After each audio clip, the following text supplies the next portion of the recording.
So, hello everybody. You know, winter's when all these lovely, amazing root crops are coming in.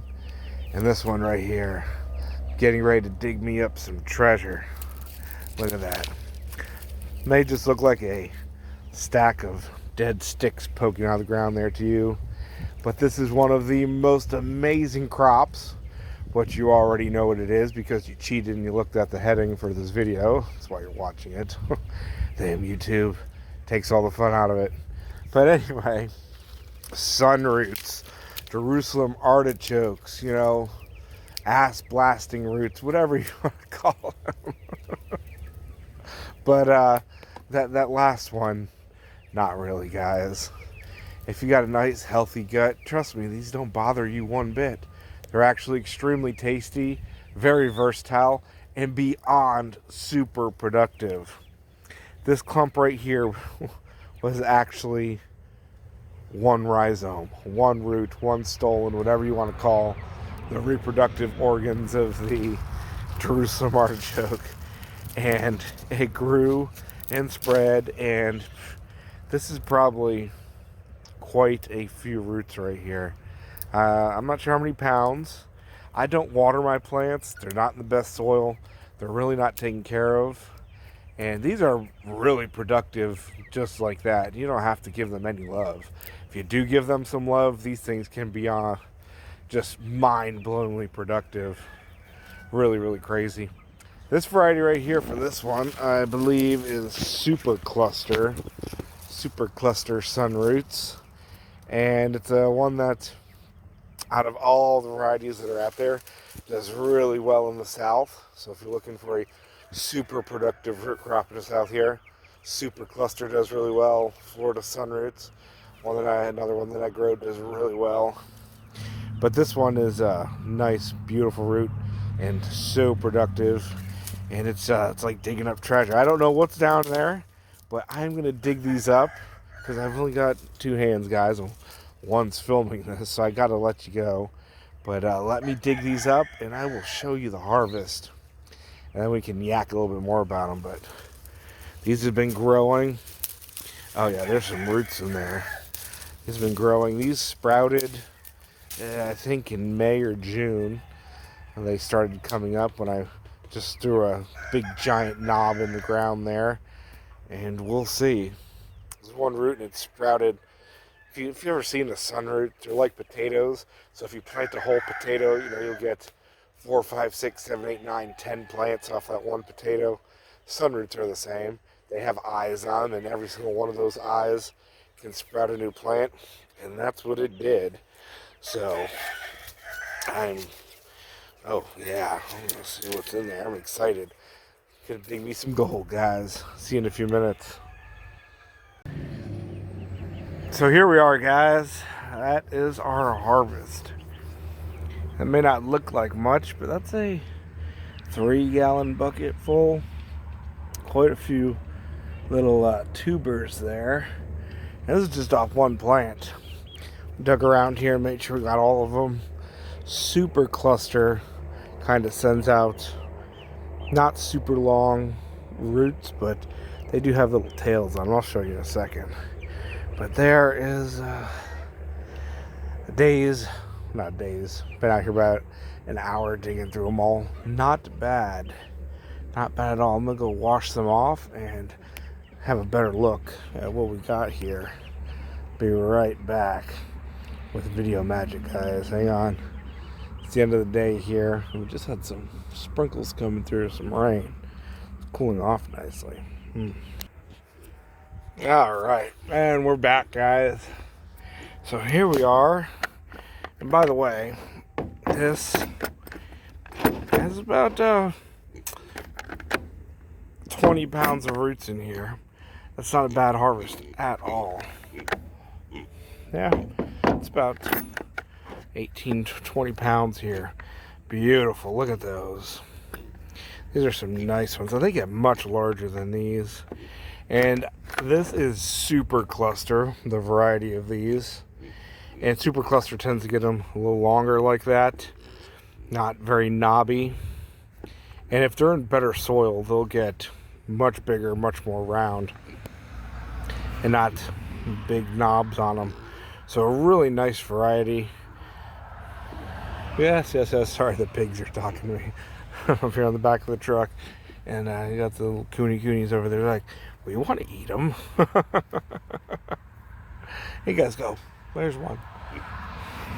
But anyway, sunroots, sunchokes, Jerusalem artichokes, whatever you want to call them, they get an absolutely horrible rap, even by some more prominent video makers of permaculture and edible plant stuff.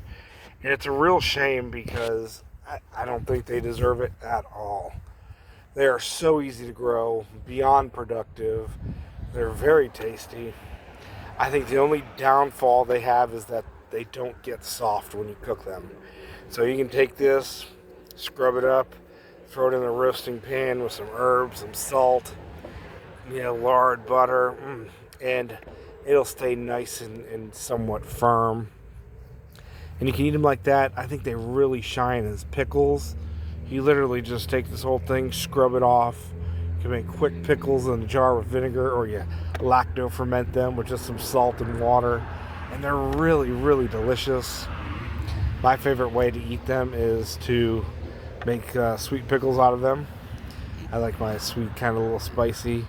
And then you just pop them like that, or you shred them up, put them in salads. So versatile, guys.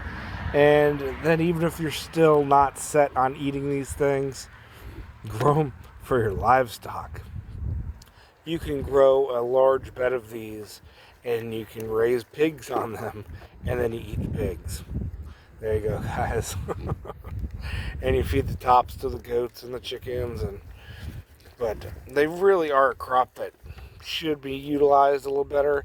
And I know for a fact there are people working on making varieties, selecting varieties that don't have as much inulin in them, which is the starch that, even though it's a good prebiotic, it feeds all those gut bacteria and everything, that's what's responsible for not softening up. It's that starch structure that inulin has, and it stays firm. It's the same thing in jicama and water chestnuts and yacon, earth apple. All they have that starch structure that doesn't get soft. It's responsible for them staying crunchy. But if you utilize that crunchiness, they're really, really good. Like I said, keep them. There's nothing wrong with crunchy, guys. Slice them up, stir fry them in some butter, salt and pepper. Absolutely delicious. Roast them and munch on them, pickle them, feed them to your livestock, all the extra ones. It literally, this bucket right here came from a tuber. It's a lot larger than this one. That's it. I threw one tuber on the ground. And this variety gave me over 15 pounds, near 20 pounds of food. That is crazy, okay?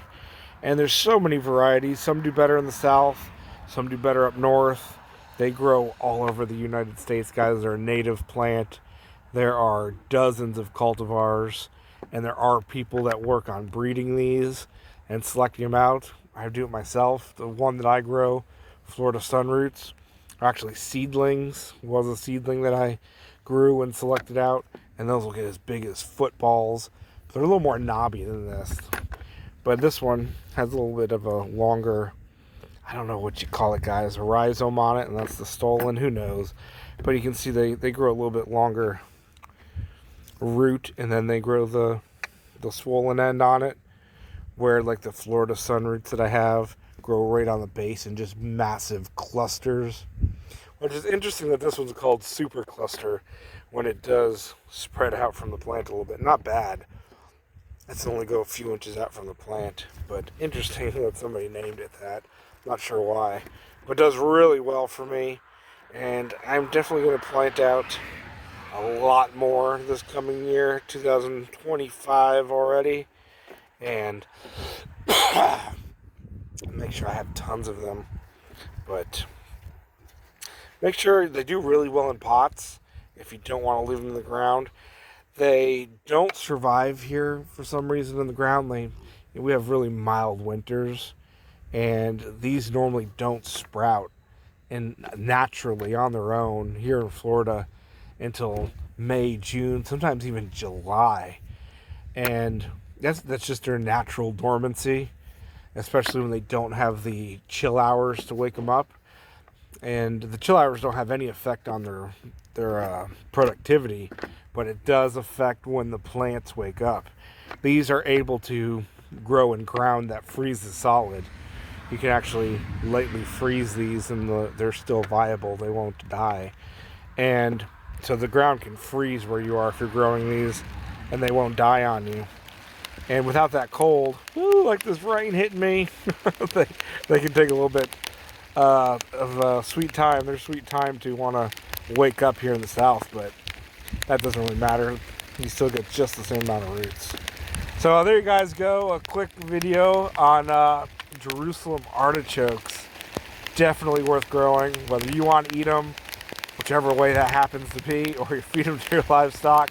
They make a beautiful, fast-growing hedge in the pouring rain, during the summer. Let's walk. And yeah, there you guys go.